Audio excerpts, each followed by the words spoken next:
I'm going to put this out there forever and always that I have the most terrible taste in music. My musical index looks a lot like, I think I might know that band. Maybe I know a couple of their songs. That's it. I don't know music that well.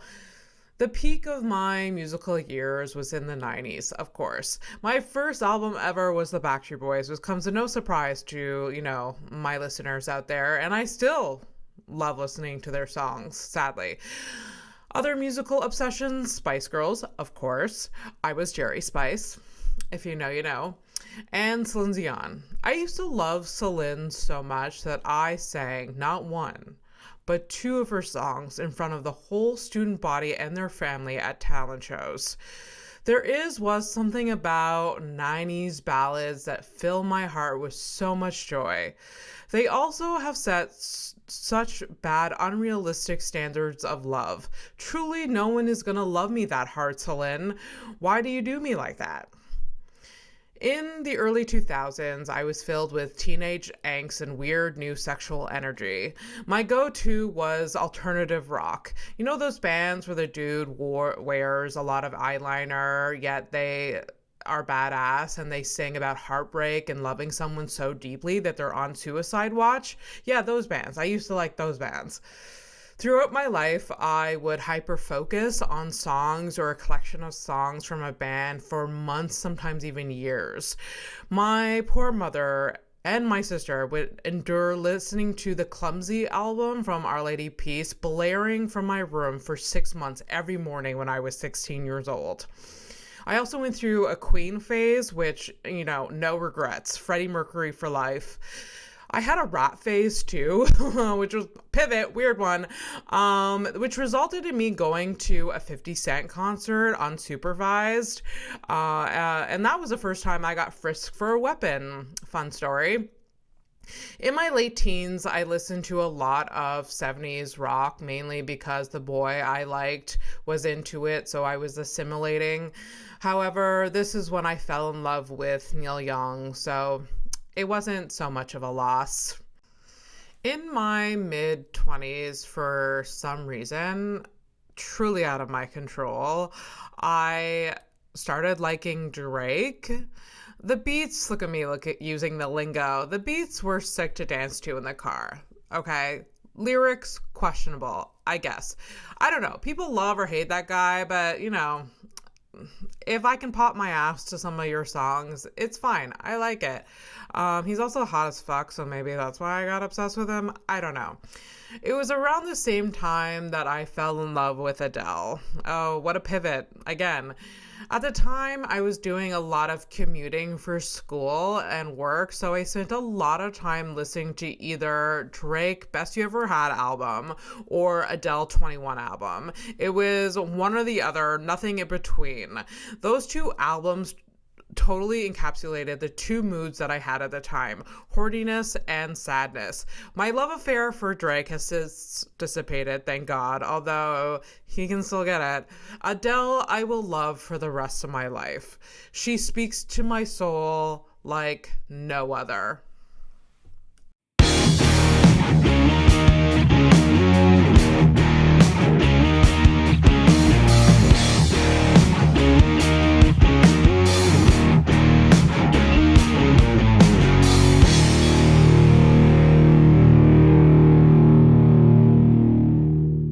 Welcome to House of Stone, the podcast where everyone has a story and we get into the nitty-gritty of it all. Today's guest, we have Raquel Maestre. Did I say that properly? No. Good enough. I did not. Good enough. Good enough? Yeah. I know I have, you, on your Instagram, it says Raquel May or now, or so do you go by that? No, my name is Raquel Maestre. Yeah. I had my old personal Instagram and my Facebook. It's a shortened version of it because, I didn't want people to find out who I was. So that's why I got into stand-up and started talking about my personal life. Yes. Yeah. A lot of comedians geniusly do that. I did not do that. I am very Googleable. My name is so Googleable, and I probably cannot be employed anymore. Other than in the arts, which like I can't complain about. But yes, it's very smart to do that. I have a little bit of an intro for you, and then we'll get into chatting and stuff. I'm so happy to have you here. It's been a while since I've wanted to talk to you. I'm excited. So Raquel is originally from Spain. In the past few years, she's made such an impact on the Montreal comedy scene, especially in the queer comedy scene. With her deadpan commentary on life as a transgender immigrant and the general hilariousness of these times of impending doom, that is more real than ever these days. She has been featured at Zoofest, Ladyfest, Giggle Fest, all the festivals, Pervers. She has performed comedy in 4 different languages and is the producer and host of a very pretentious comedy show and co-producer of Polymike. Thank you for being here. Thank you so much for having me. I'm very excited to do this. It's an honor. It's an honor. I remember watching the first episodes of the podcast when you started with Elspeth and John, and yeah, I'm happy to do it. Oh, that's so cool. It's in a different location now, obviously, with a less of a budget, but I kind of like it. It's kind of nice. It's like there's comforting about being on these couches and not in like a studio and it's just black and white, you know. DIY is cool. It's inspiring, and yeah, this is a great setting. It is. I mean, I didn't want to stop the project, and like I'm just waiting on once I can throw money at people to like take care of some of this, I will. Podcasting is not easy. Especially for me, like I don't have a background in tech, like music editing or audio editing or any of that. So like I'm learning as I go. So. Yeah, no, but it's really cool that you're continuing to do it. And as I say, it's inspiring because you and I, we have been talking like I would like at some point to do a podcast. Yeah. Maybe the listeners will find out soon, but you know, expect less than this. Expect less than this. You have to start somewhere. It is like a lot of work, but it just from my experience in the last 2 years, you just gotta start. Yeah. You just gotta do something. And then it'll lead to, and it's less intimidating. Like I was so intimidated by all of the things that are happening in front of me at the beginning. But now I'm a little bit less. Still intimidated, but a little bit less. So let's get into our topic for today. Today we're going to talk about musical influences. From what I know about you, you are very musical. You are a musician. You're very inspired by music, from what I know. And some of your comedy sort of intertwines that. You're producing, I should say. It kind of intertwines comedy and music.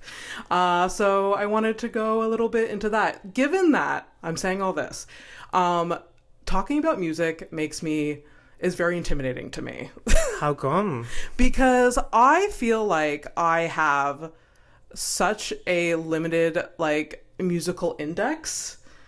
And I also feel like my taste in music is so bad.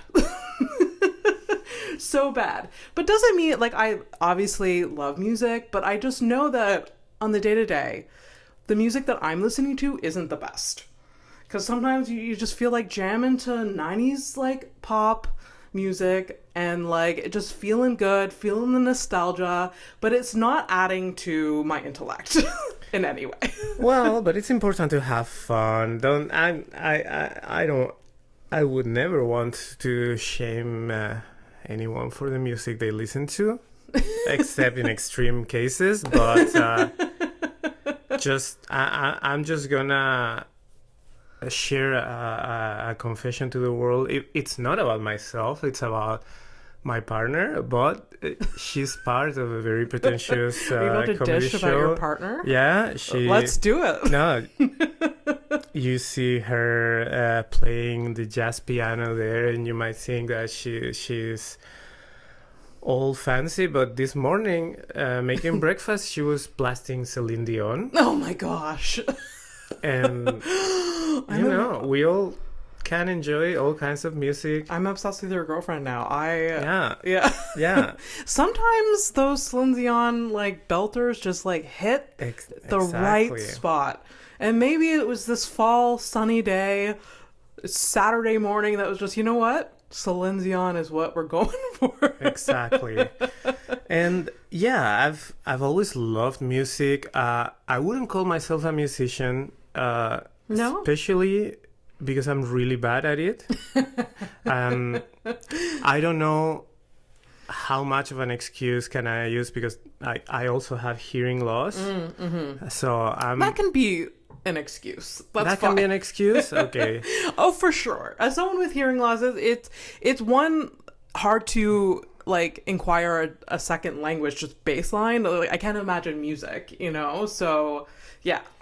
So as anyone that has been to my show and has seen me sing the theme song of the show that we always do, well, everybody can see that I'm not the best singer in town, but I've always liked music, listened to a lot of music growing up. Since I was young, I was writing songs. They're all bad. They're all pretty bad, and I'm glad that since you were young, writing songs like kind of like poetry, but with like a beat in your mind.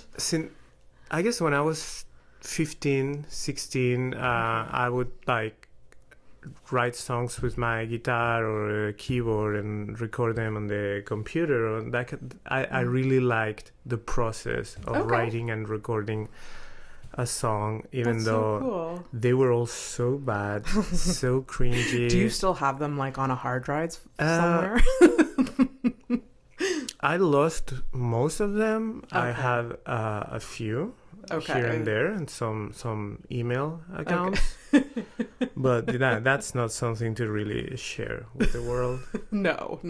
What was the general theme of these songs? Like, was it like teenage angst? Oh yeah. But I was doing teenage angst song until I was 24. Yeah. When we were like when we were going through our teenagers, we're like similar age. It was very like emo, like indie rock. That was my thing. Yeah. And like, so like there's nothing there.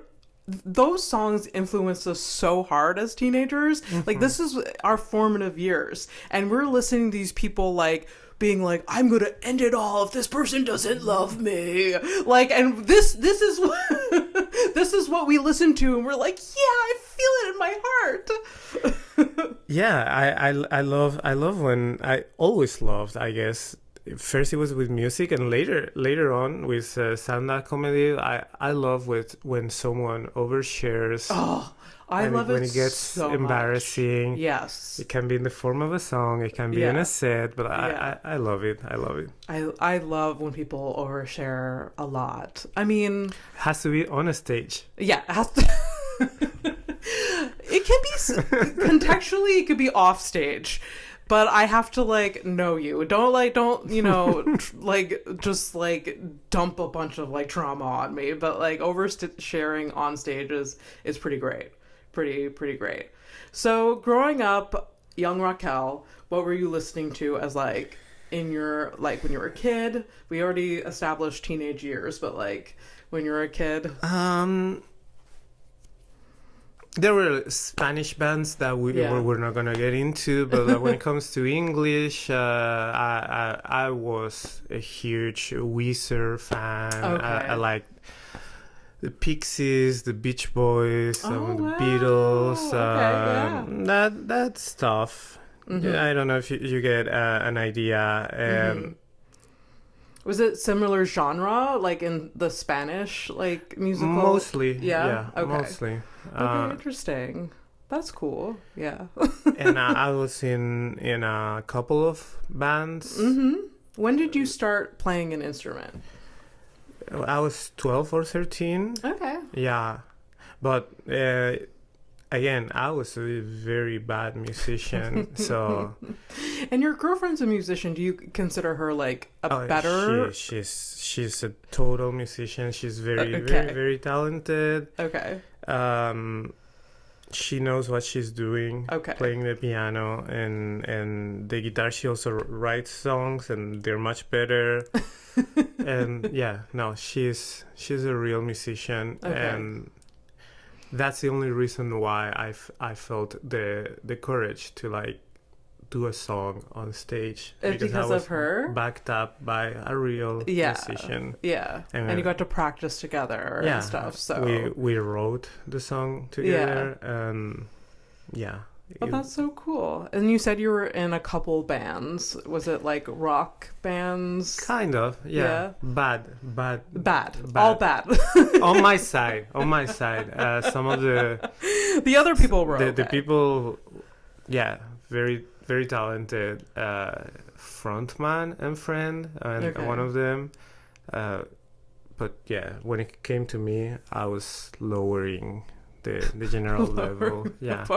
Was there like an audition for these bands, or was it just like a bunch of your friends? No, just as friends. Just as friends. Yeah. I feel like a lot of bands, the high school bands that were around me as a teenager, it was really just friends. There was no, it was like, I play the bass, I play the guitar, we're basically a band. That's like what I saw in front of me. And there's definitely like, you saw like, okay, this one's the weakest link, but but some of them were very good. There was one that was like, I don't know, like what's the type of music that just like scream punk music? Yeah. Is it called scream punk or punk? I think there's a genre that is screamo. I don't know. Oh yeah, screamo. Yeah. There was a band that I was in high school with that was like very screamo, and they actually were like they did like, you know, gigs in Montreal and stuff as like teenagers. They were supposedly good, and I actually went to one. I'm like, this is not my thing. Not my thing, but good for them. I always admired people though that like learned an instrument and just like dabbled in that. I was never committed to learning how to play an instrument. I learned the basics, I guess, at an age where my brain still was open to new things. Yeah. But I'm a little bit frustrated at the fact that even though I've been playing for more than 20 years on and off, the fact that I'm so mediocre playing the guitar that I've never really gotten good. Makes me feel bad about myself, like, you know, that I didn't have the discipline to really learn something. But luckily, not that I am much better at comedy, but you are good at comedy. You know that you are. No. But I feel like at least, you know, music maybe wasn't my main calling, and with stand-up or like producing the shows mostly, I've gained a little bit of self-confidence, like, okay, no, not everything that I do is a complete disaster. Okay, so before stand-up you didn't have confidence in like your artistic talents? Yeah, that is right. Really? Yeah. Okay. I'm still not sure if I have it, but I don't know. I'm starting to question. I don't know, as a comedian, like when you know that you're good. Like there's been various markers that like we've had recognition, we've been invited to festivals, we've, you know, been asked to do shows that are like really great, but like even with all of that, I'm just like, but am I good? It is a great question, and also I don't know how it is for you, but for me, I am very aware that there are many different ways to determine that someone is good, or like what you consider. Yeah. Like there's like, is a comedian polished? Is someone like ready to do big shows, etc.? Yeah. I'm not, but am I looking for that?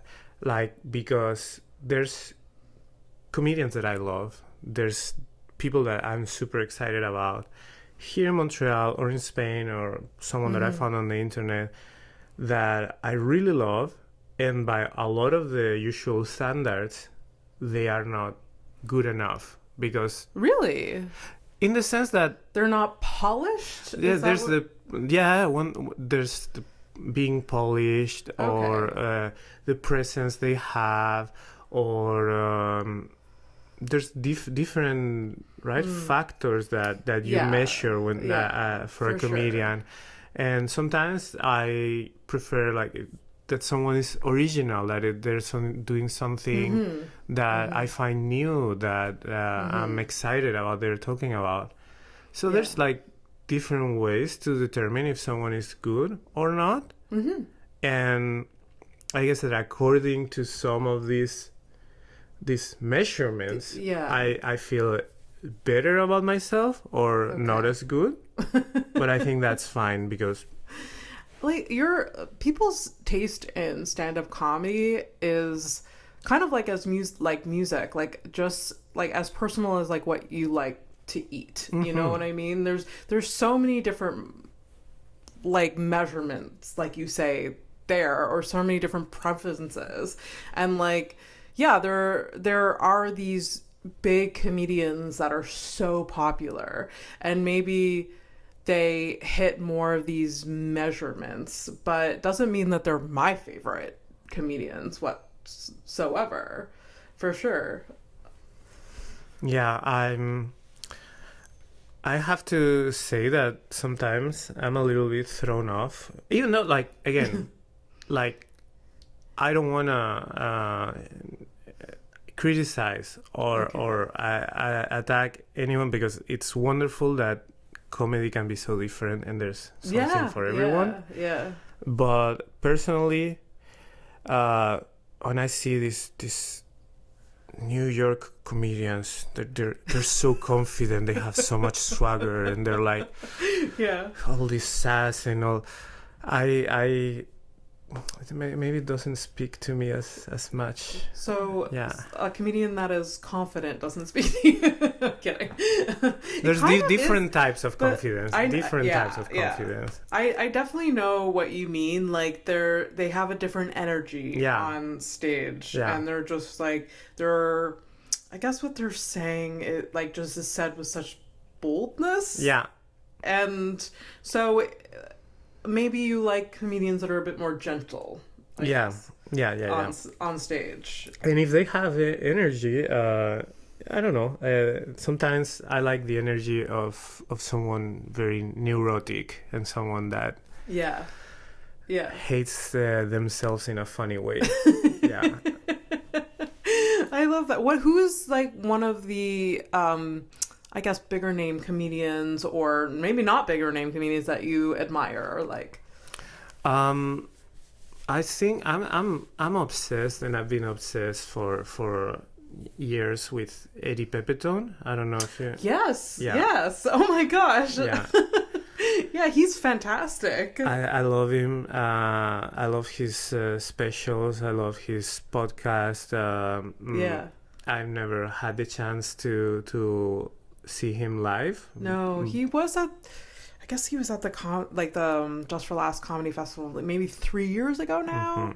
I don't think he was the last 2 years, but he's made an appearance.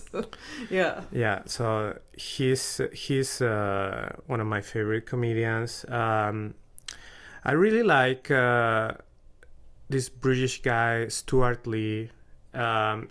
He was probably the influence that caused me to call my show a very pretentious comedy show. Really? And try to go into a certain direction that I don't know if I've stayed in that direction, but I was reading his book, and he's like a very intellectual comedian. I find him very good. What was the name of this? Stuart Lee. Stuart Lee. Okay. Yeah. Never heard of him. Yeah, very, very intellectual guy. Yeah. Sean Stonehouse likes him a lot. Okay. Yeah. Okay. Cool. I'll look him up. Maybe I'll know his face when I see it. But so like he influenced a very pretentious comic because does he have an air of pretentiousness? Yes. And you like that. So that was like aspirational for me. Yeah. I don't, because I don't think I'll ever get to that point of pretentiousness, but it was aspirational back then. Like a year ago, that's when I started promoting the show. And I try to go for that a little bit. Okay. So is that a theme in your show? A very pretentious comedy show is like comedians that maybe or like, do you ask them to do a joke about that, or is just like it's just the title and then you carry it through with like the different with your hosting? That is a great question because I don't even know. It's I think I want to believe it's just a subtle tone, a vibe on the show. I don't tell comedians that they have to joke about anything or like they have to fit to a theme. Some comedians adapt to the theme. It's an opportunity to like try some material that fits the theme best. Yeah. And by the way, that's how I like shows to be like just a bit of an idea, a bit of a concept. You don't push it too hard, so like the comics don't feel forced. A lot too. Like don't push something so strong that like people feel forced and you don't get genuineness out of that. Exactly. For sure. So there's a bit of a tone. There's a bit of a tone that I set, but when I started the show a year ago, I probably was doing more material that was a bit more nerdy and intellectual, and lately sometimes I don't do that as much. But now we have the backup of the jazz piano that Florence plays, which that keeps it pretentious enough. And I think that I'm very happy that that's the direction I went, because I think somehow it helped the audience understand what was going to be the general tone of the show, what they could expect, and somehow subconsciously it predisposes the audience to go there, sit down, and listen. Okay, I like that. I like this is gonna be proper. Yeah, we're gonna do some there's important gonna be some things. Organization to this, and because the audience has been so great on the show. You've collected a big audience you've had very successful shows. I don't know how I do it. Because I mean, as someone that hates selling tickets and producing, like I commend you, because it's a hard job. It's really, really hard to like kind of curate an audience. I think that's what you did. You kind of set the tone, you curated an audience, and then they knew what they were coming for. And then do you have a lot of like repeat? There's a number of people that have been buying tickets for pretty much every shows. I think there's some people that will have attended like 7 or 8 shows. That's incredible. In the whole year of the 12. That's like a marker of like a successful show for sure. But I said I don't know how I do it. I don't know how I started it. I know how it has continued, which is like with me working so hard pushing promotion and doing.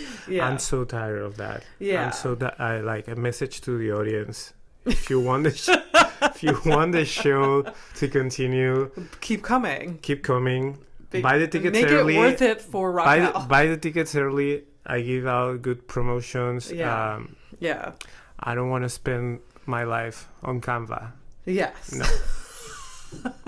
No, it's producing is like podcasting. There's a lot of like work behind it. There's a lot of administrative stuff. And as someone that loves the art of it, loves performing. That's not what we want to be doing.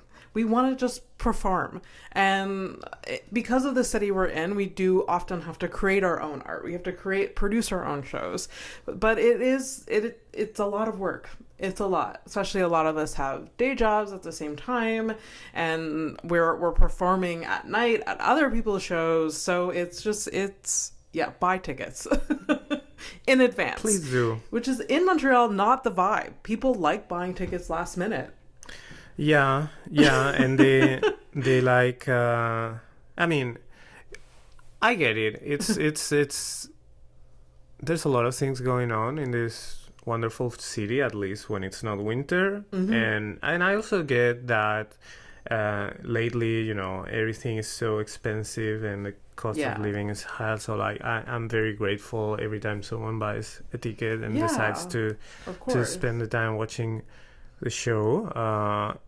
But yeah, it's not easy work. It's not easy work, and I've been lucky that I've been able to continue this on a monthly basis for a year. But we'll see what future holds. Yeah. There's some fellow producers that, when talking to them about producing, they told me that they really are into trying to work smart, not work hard. Yeah, that's in general a good idea. Yes. Yeah. So this year with Very Pretentious, I've worked hard. Yes. Yeah. We'll see if I can pull off working smart. Yes. So you started a Very Pretentious comedy show a year ago, but what initiated you to do this show for the first time? You did say you were influenced by that comedian Stuart Lee, but So last summer I worked with Alo Asimov, who very generously offered to co-produce her show Tales of Gender Affirmation. Amazing show. We've had Alo on the podcast before, and she's fucking fantastic. They are so funny, and that was like my first time producing or co-producing anything, so I learned a lot, and it was for Ladyfest, which always producing a show for a festival adds a bit of a extra layer of complexity. So it was a great learning experience, and I had fun doing that, and I co-hosted it, and after that I felt like maybe I could try something by myself. And I guess the main idea was that I wanted to put on something I would enjoy as an audience. I felt like at that time I didn't even know that much of everything that is in the Montreal scene.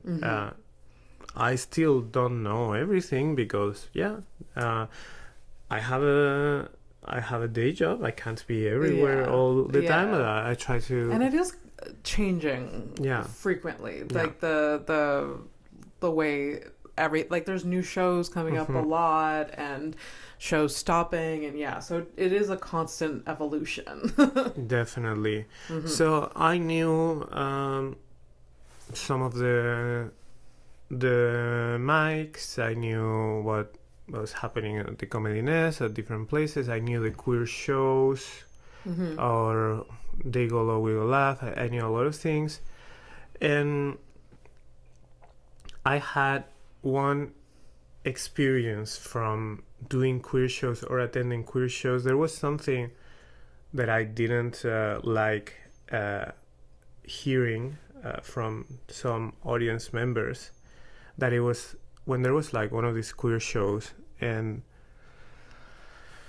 maybe there was one of the people in the lineup, maybe they weren't queer, they were straight, or it was not clear on what basis they were part of the lineup, or like when the show is like centered around certain identity. So sometimes I would hear comments like, "Oh, why is this person invited?" Or some people in a predictable way, "Oh, this person was the least funny." Okay. And I was like, "Wait, are you here to like listen to the jokes and have fun, or are you just trying to checking that everybody fits a certain box?" Yeah, that sounds a little odd. Yes, but I mean, we could get a general sense of like, oh, this person wasn't funny, this one was my favorite with every show, I guess. Yeah. But the idea, oh, this person wasn't gay or something, is that what you heard? Yeah. Okay. And I sometimes these people were the ones that I found the funniest. Yeah. And while I think it still is very important to have shows that are welcoming to queer people or to any minorities, because like there's so many funny people in there.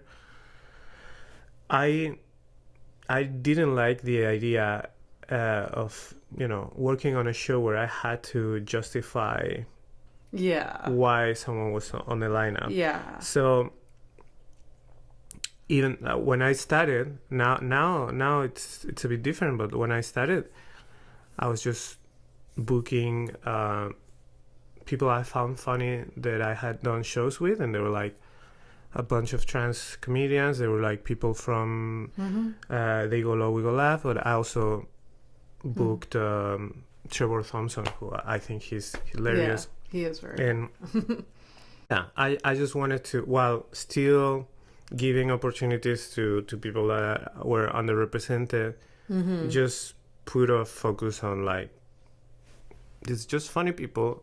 We're gonna have a fun time, and try to make something that was a bit less of a community event per se, and more just a show that will be entertaining and comedians you like.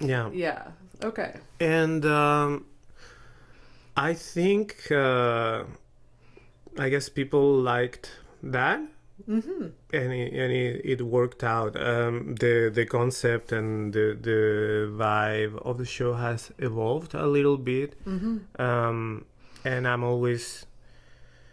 I wish I could do more and more shows and give spots to more people. People ask me to be on the show. It's always a hard one as a producer. It's like, I'm a people pleaser, and I'm just like, I don't know. There's only, I mean, you do a monthly. You don't do, like, I mean, the Polymic you have weekly with other comedians. So that gives another place that you can be like, yeah, come here. But, like, because it's a monthly, it's like, you can't fit everyone in. And, like, you know.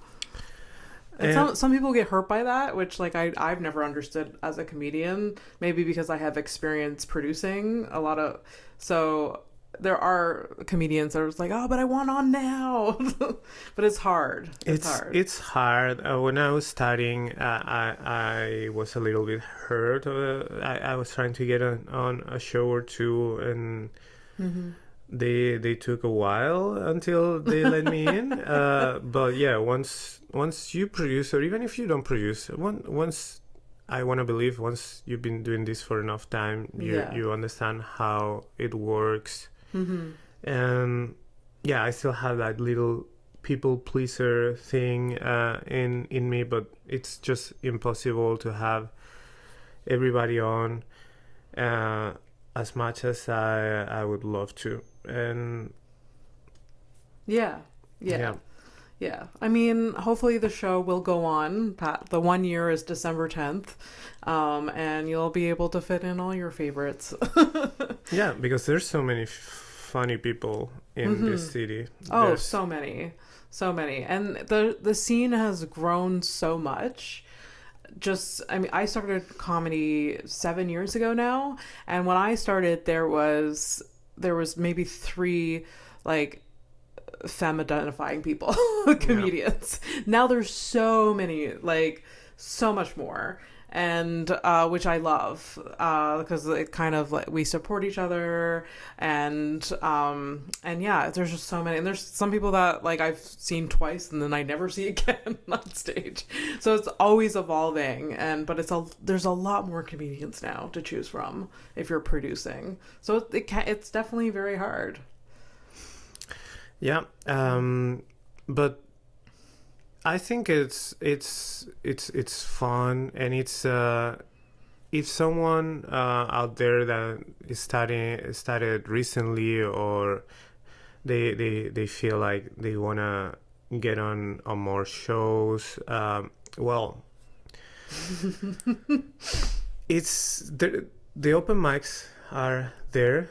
God knows that, you know, there's many shows I can't say I get booked in, and that's okay, but there's a lot of opportunities to perform in this city, and you know, work on your craft and find your voice. And absolutely, one of the reasons why we created the Poly Mic was that when it came to queer comedians, some of them they didn't always feel as comfortable going to certain mics. Okay. Not exactly my case, because I love a bunch of the mics that I go to, but for some people, I've heard that from some comedians, and I can't say that I don't understand it.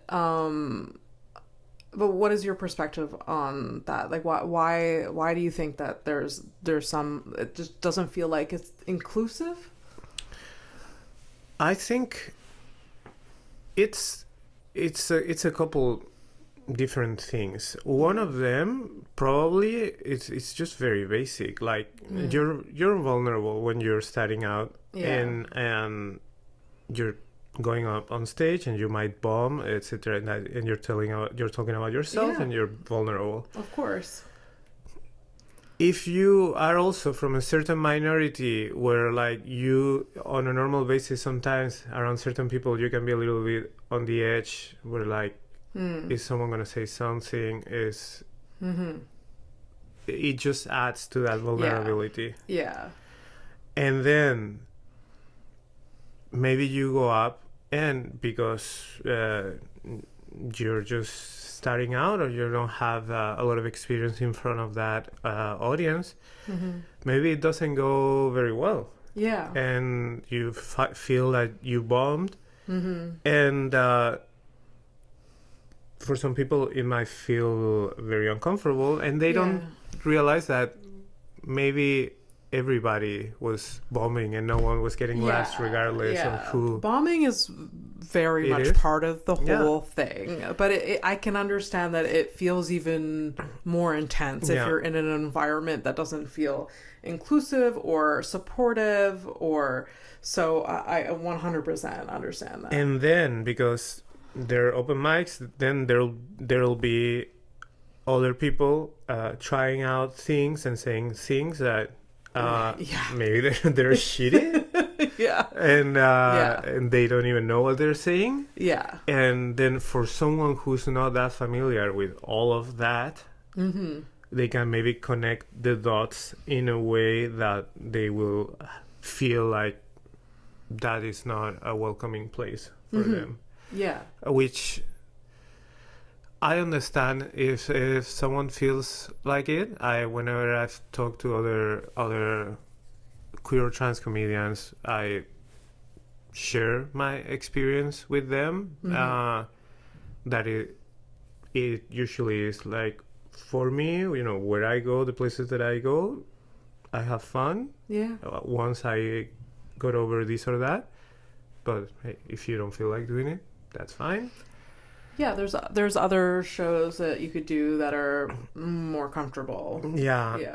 And that's why we created the Poly Mic, so to give a place where like some of these people can go up, pretty much every week if they want, because we have plenty of spots, plenty of them, and yeah, keep working on their comedy and keep finding their voice. Yeah, it's a great show. Every week you co-produce it with three other people. Yeah. I reached out to everybody that at some point had voiced any interest on creating a queer open mic, because there used to be a monthly queer open mic at that bar, produced by Nora Vision, who's a very talented drag queen and playwright. But she moved out of Montreal this summer. Okay. So I had already been talking a little bit to Kaya, to Ao, to Aurora about what will happen next. And I had this crazy idea of like, let's do a weekly one. Yeah. Weekly is a lot of work. A weekly show is a lot of work. So sharing it with people, yes. That's the vibe. Yeah, and it's a lot of work, definitely. That's why for that one, we try to work smart, not work hard. Yes. But again, we've been very lucky with the audience. People have showed up and supported the show, and I think it's great to have a weekly place where you know that you can go there every Wednesday. Yeah. A little problem that I find that the previous monthly queer open mics at that place had, because a couple different people had been producing it, is that because it was a monthly, it needed promotion, because something that is a monthly, you forget about it. You need. Oh, absolutely, for sure. But this promotion is very simple. It's like every Wednesday at 8, that bar. Yeah.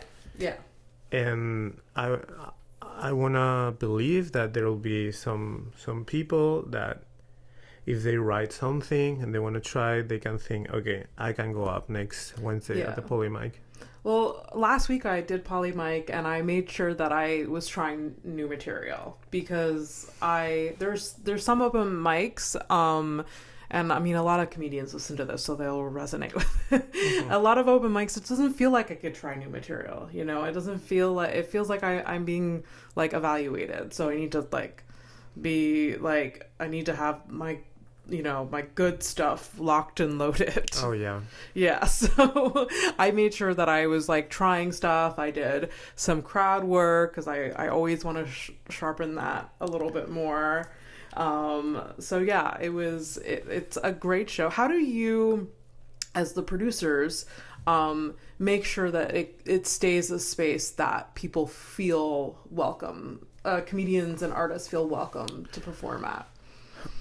Or comfortable, I should say, maybe. I think we haven't had to do a lot, I think. Okay. We put it out and I guess try to set a tone. Like the first one, I hosted it. I guess I gave a tiny bit of a speech at the beginning, setting this is what it's gonna be, and okay. I think that has been enough. The more it goes, the title of it attracts probably more queer people. If I'm not. Oh yeah, I mean, maybe not. Yeah, I mean, obviously they're not just queer people performing, but maybe it kind of, I don't know, sets the tone. Yeah. Kind of very pretentious. For the Poly Mic, the way we promoted it, we just, put posters on the bar, shared it on our own accounts on Instagram.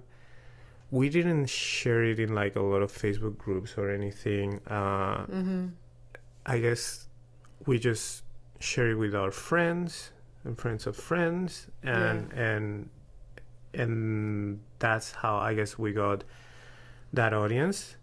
And I don't know. The more it goes, maybe we'll have to deal with some situations. But so far, I haven't received any complaints about anyone in the audience or any artist feeling uncomfortable.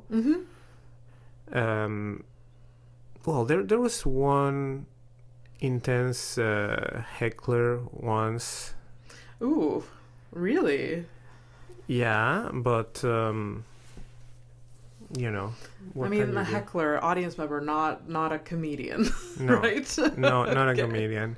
Okay.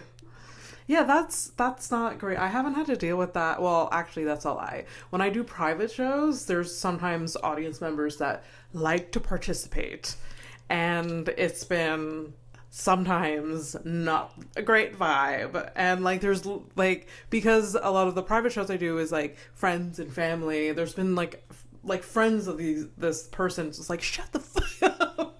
It's been but yeah, heckler's not great, but it happens. There's I'm gonna share something now that I don't know if any enemies are watching. This is my big vulnerability, because like you, I have hearing loss. Yes. My right ear is really fucked up. Which, by the way, thank you for putting me on this side, so my good ear can hear you. That was kind of unconscious because I didn't remember which one. But you nailed it. You nailed it. I kind of assumed that you would tell me. Yeah. Like, I did have that in the back of my brain. Like, oh, maybe we can talk about it. Like, I also have a very boisterous voice, so I knew you'd hear me. Yeah. But because of this hearing loss, I get anxious about any heckling, even if it's friendly, because I don't understand it, and it's in another language. So I take forever to process it. I feel you, Raquel. I try to practice crowd work, but it fails on me 75% of the time, which is because I can't hear what their response is. I'll ask a question and I can't hear it. I'll hear bits of it, or I'll hear something completely different from what they're saying or whatever. So I would love, so a smaller room is good for doing crowd work for me, but like in a bigger room, like I'm lost. But you did like a crowd work show this summer. How was that? I only did a teeny little part of that. Like, are you talking about the one for Just for Laughs? Yeah. I wasn't part of that show. I was pulled on stage for that show, which is my worst nightmare. It was a Just for Laughs show. I would have wanted to die. I wanted to die. It went okay, but I wanted to die. So it's called Surrounded, and it's a fully crowd work. I was the person that was on stage, Rosebud Baker, which lovely human being. But also, fuck you for rolling me on stage. No.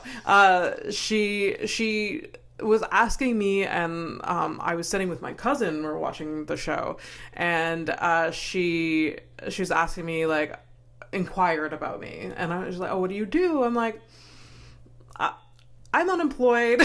Like, I start with that, and then which is a lie, basically, and then it somehow it was like she inquired more, and I'm like, I'm actually a stand-up comedian, and then she's like, oh my god, and then she told me to come on stage, and I was like, no, it's fine, and then she's like, if you're not a real comedian if you don't come on stage. So I'm like, fuck. So I maybe did like 45 seconds of material and then like passed the mic over. So I didn't actually do crowd work, but in that setting, like, it was very small. Like, I don't know if you saw the Surrounded set. Like, it was relatively small, but it would be challenging. Like, I would have to go really close to the person I'm talking to. So, and I'm sure it's like kind of mic'd that room too. I don't know. Anyways, yeah. I think I would challenge myself to do a show like that, but it would be embarrassing some moments because I wouldn't hear things.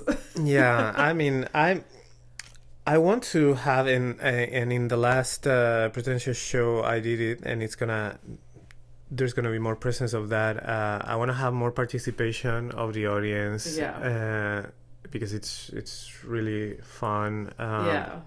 Last time I did a segment which I got the idea from a show that I did in Madrid, but where like I asked people to write down the answer to a question, and then I read some of the answers on stage. And we did that for when I did Funny Juice. We experimented with it because it was just fun. But we did like little cue cards on tables, and we asked a question, and the comedians were like, we had a jar with all of it was really fun to do. We did it like a couple of times. I had a lot of fun doing that, and probably this might be a bit of a regular thing, because love audience participation, and especially for like it gets them like engaged. And especially like you were saying, like you seem to see a theme that the audience are very present for your show. Like they're on time, they're prompt, and that would be. And it's also a way like these like answering a question like on a cue card as a way of doing sort of crowd work without actually doing crowd work. So it's kind of maybe a way for us people with hearing loss to get by that. Exactly. It's very smart. It's really good. So other than the crowd work aspect, do you find living with hearing loss like hard to be a stand-up comedian? It's also for me, I think my hearing goes through worse and better phases. Like lately it has stabilized. That's the with Meniere's disease. That's the thing. It's not consistent. From but like my last the last doctor I saw questioning that I have that. He says that maybe it's not that. Oh, that's really? A different story. I'm not gonna divulge here. Okay. But it is true that in many occasions, even on good days, I have a hard time following conversations in a bar in a large setting. It makes me very slow to say anything in conversation. So the social part of mingling a little bit after the show or during a show or certain parties or gatherings, I can have a bit of a hard time with that. And I prefer a more one-on-one kind of conversation. So that hinders me a little bit. That makes some things a bit more difficult. But when it comes to, I can still write, I can still go up and perform, I can produce. It's the social part that probably has made me made things a bit slower for me to like get to know other people, that people get to know me because of that. I 100% relate to that. I do find like a little, like I do feel very vulnerable in like bar settings because like I can't hear very well, and a lot of the shows that we do are in bars, and like I mean a lot of it's a part of what we do is like networking with some fellow comedians, and I can't do that to the full unless we're one-on-one. And so it's been I've found myself the last like while doing stand-up like having to get over the fact that or these challenges, or like feeling insecure about myself, and like getting in my head about like, oh, these people don't know me, they don't know the real me, like they're judging me based on like a failed interaction because I can't hear, because there's too much going on. So it's actually been in the podcast where I've gotten to know people better. Unfortunately, because it's one-on-one.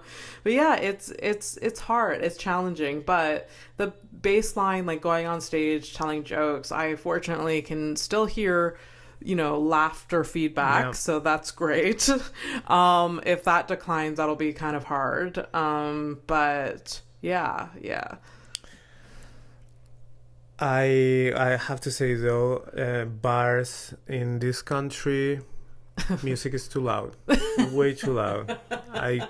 Doesn't make sense to me. So yeah, in other countries it's different. It's more accessible. Like, yeah, I mean, because sure, if you're going to a club to like dance and get wasted and just sure, very loud music. Yeah, you don't need to be talking in clubs, I guess. But there's some bars and some places that, you know, some places that I produce shows on, and it's not the Diving Bell. You guess who?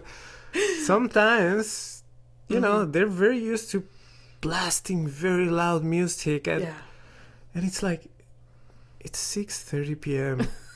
There's no one in here. There's one people.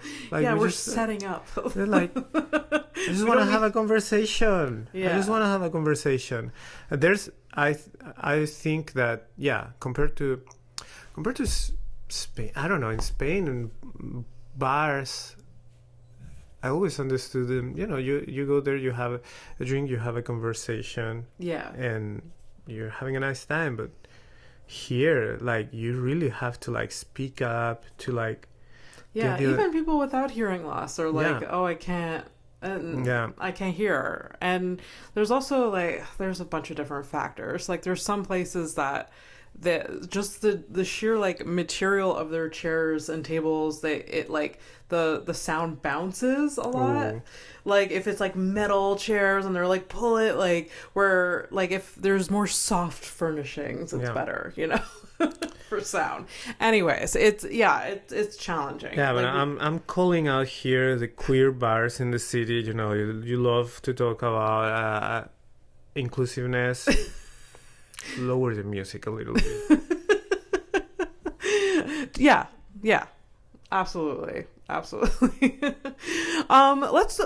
backtrack a little bit. You've mentioned a few times that you've done comedy in multiple different languages. Do you have a favorite language you like to perform in? Well, I've done comedy in multiple different languages while getting words wrong in all of them, including in Spanish, because I'm forgetting my Spanish. Oh, wow, really? You're not practicing it as much? No, I mean, of course I know how to speak Spanish, but it's starting to come off like weird, like because I start thinking in English, even though my English is not perfect. So sometimes things that I say in Spanish, they're like translated from English. So it's all weird. So I have a big soup of languages in my brain. I think that my least favorite of the 4 languages I've done stand-up on is French. I love French. I would love. I don't like French. I do like it, and I'm just so bad at French. And even though I've lived in Quebec all my life, I'm just like, it's like one of the biggest insecurities. I'm not fluent in French. Anyways, go on. You don't like performing in French? No, because I mean, my French is not that good, and it's a challenge. And when I perform, the audience is very generous, and it's all good. But like, that is the one that is more of a struggle. Yeah. Then Spanish, I was having a lot of fun in the last shows I was doing in Spain recently, because it's not just the language, it's like the topics, like the connecting with the audience. Sometimes I perform in Spanish here in Montreal to like Latin American audiences, and it's cool and it's fun, and I talk about what it's like being an immigrant here in Canada, but I can't talk about Spain or Spanish things because they don't know them. And but that's where I'm from. That's where I grew up. That it's like my pop culture references or politics or whatever. Like I was there for like 25, 26 years, and only in Spain I can perform or I can and talk about those things. And when I'm in Spain talking about Spanish things, that is very fun. Yeah. So yeah, maybe more topical pop culture reference. That's it's very niche. It's fun. Yeah, for sure. Maybe that is my favorite. Then I did it last time. I did one show in Catalan, which is the language they speak in Barcelona and Catalonia, which is it's a different language. It's somewhere between Spanish and French. And I cheated. I just run my Spanish set through Google Translate.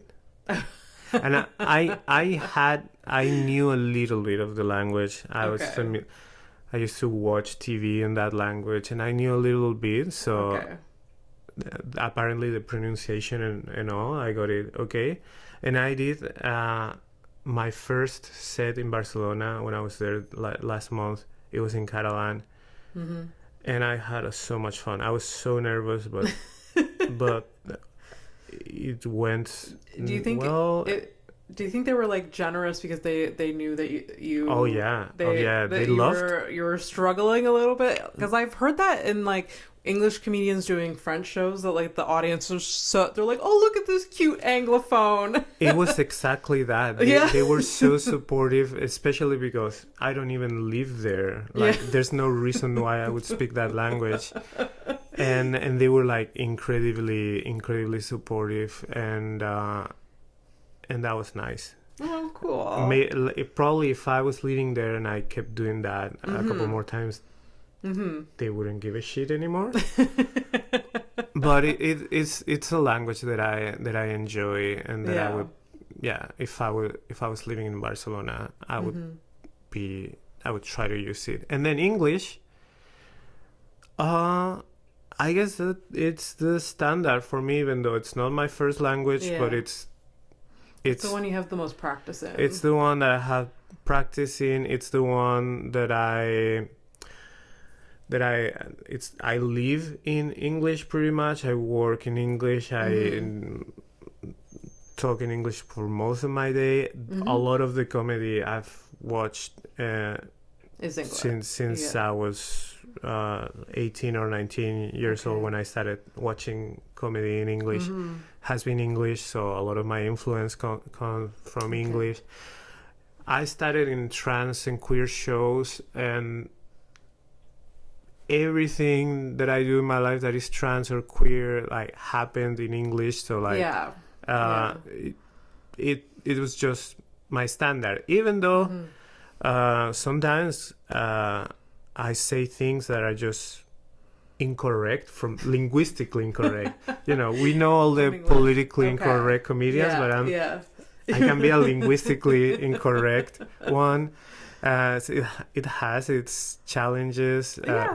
Sometimes when you have different languages, sometimes I have like a little bit of a premise popping up in my head, like connecting maybe one thing and another, and then I'm like, wait, but this could never work in English, because like the way you say this sentence, this goes first, not this.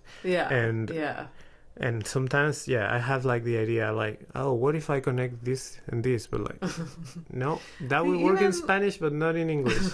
Even as an Anglophone that mainly speaks English, like I still fuck up language. Languages are not easy. For sure. What inspired you to go on stage for the first time?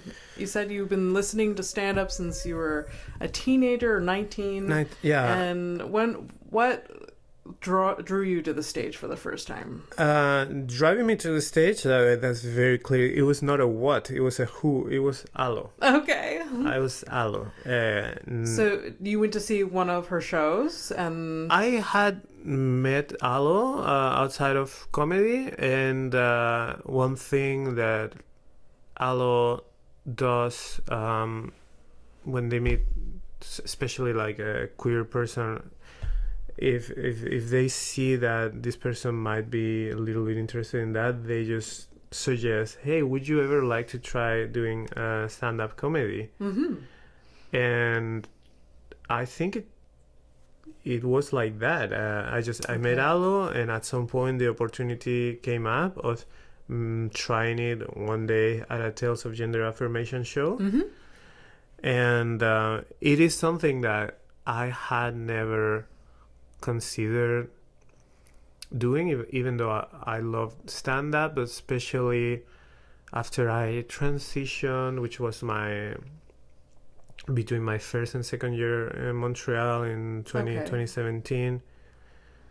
I didn't see I saw myself that I liked comedy. That was one of the things I liked, but I never saw myself doing it, especially after transitioning, because I thought that they were like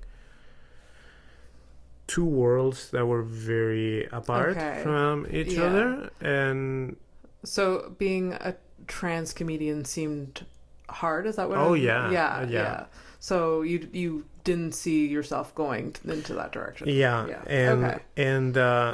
But it was great to be here in Montreal and to be in the middle of this scene, because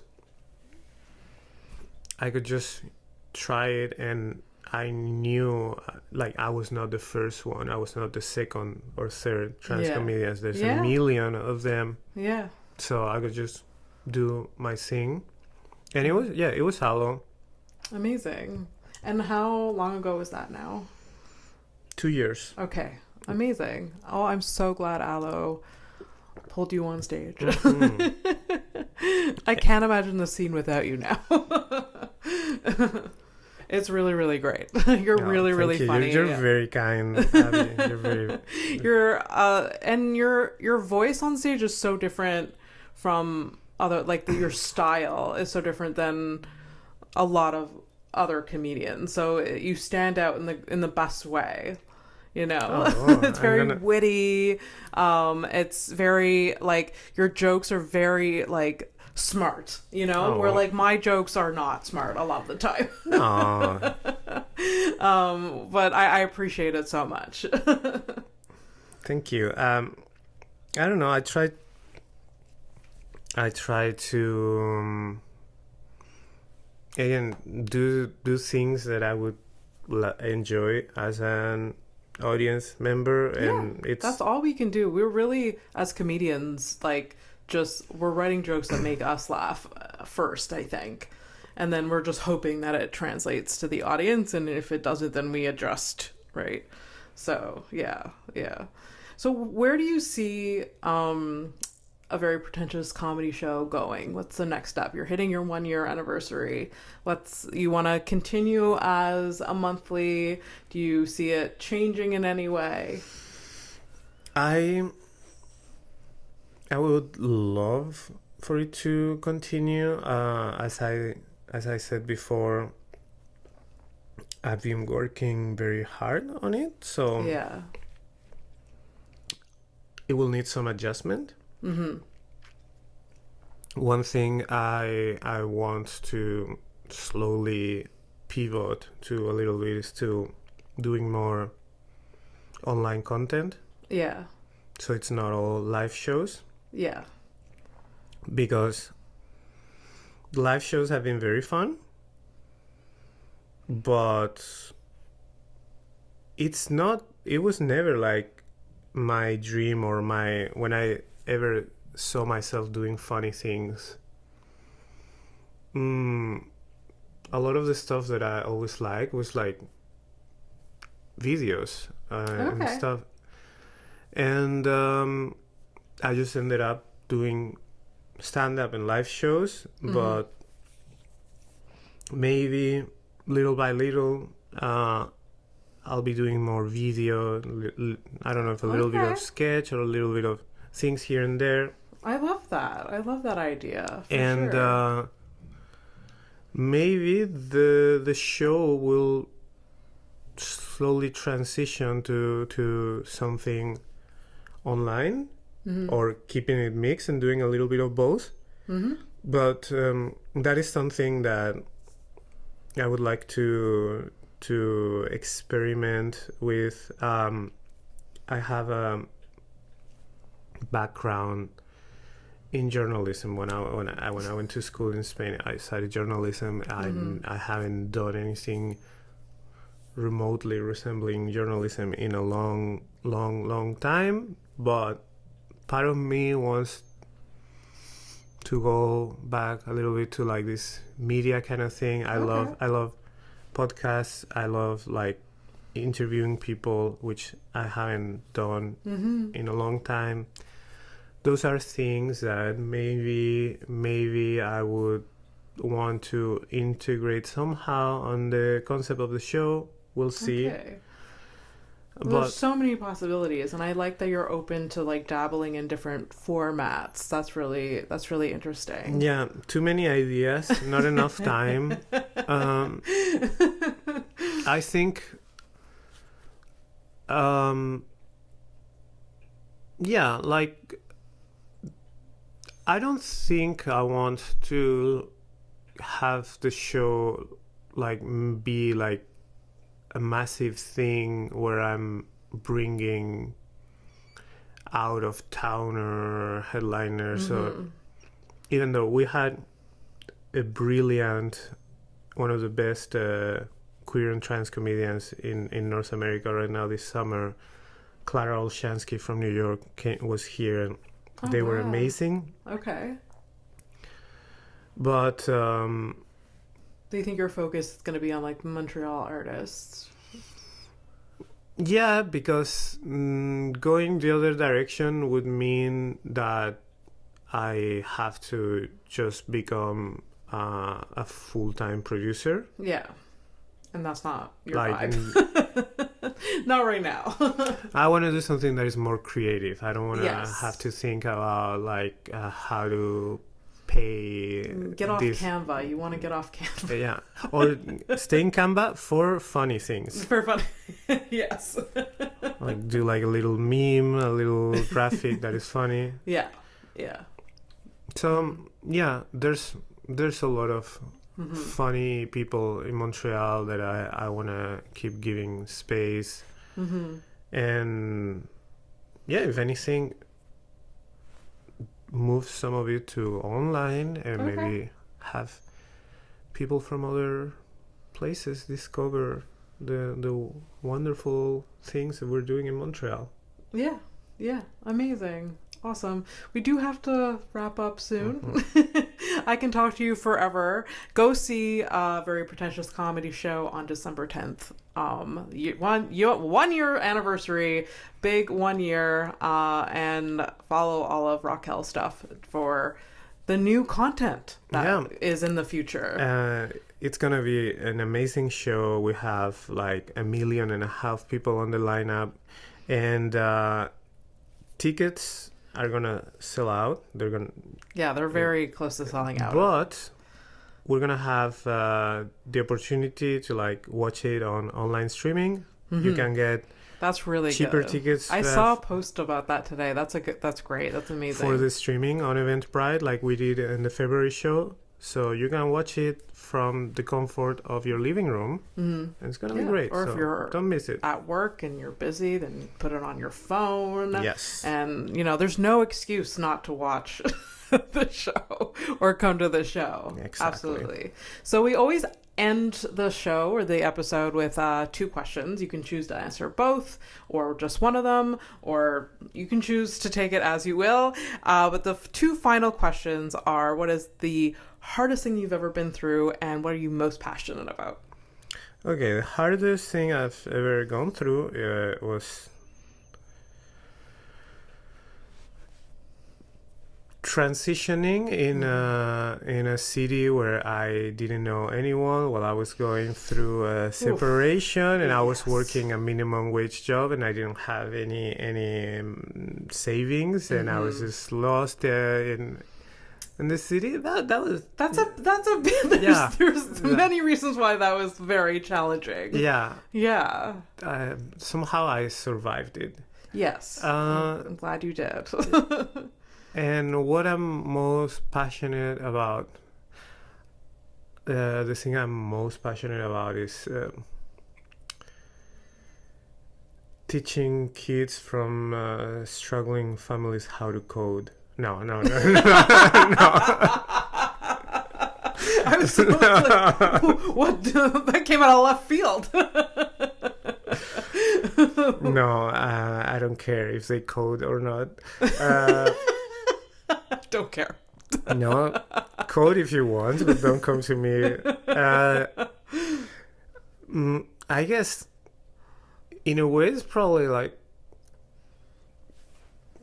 this might sound lame, but creativity. Like I like. It's not lame at all. It's creating things. I like being creative. I like that the people around me are creative. I like to, I like that feedback loop of people doing things, seeing other people do things. I love that.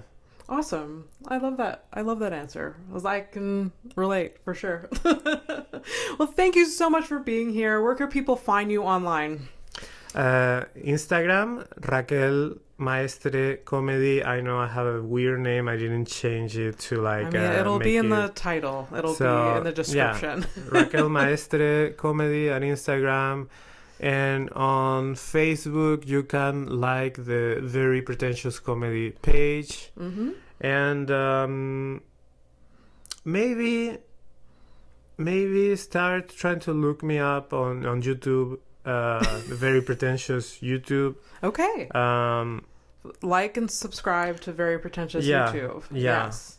Okay. Even if only because I need 50 subscribers to start streaming live. So yes, we can get you to 50 for sure. I love that.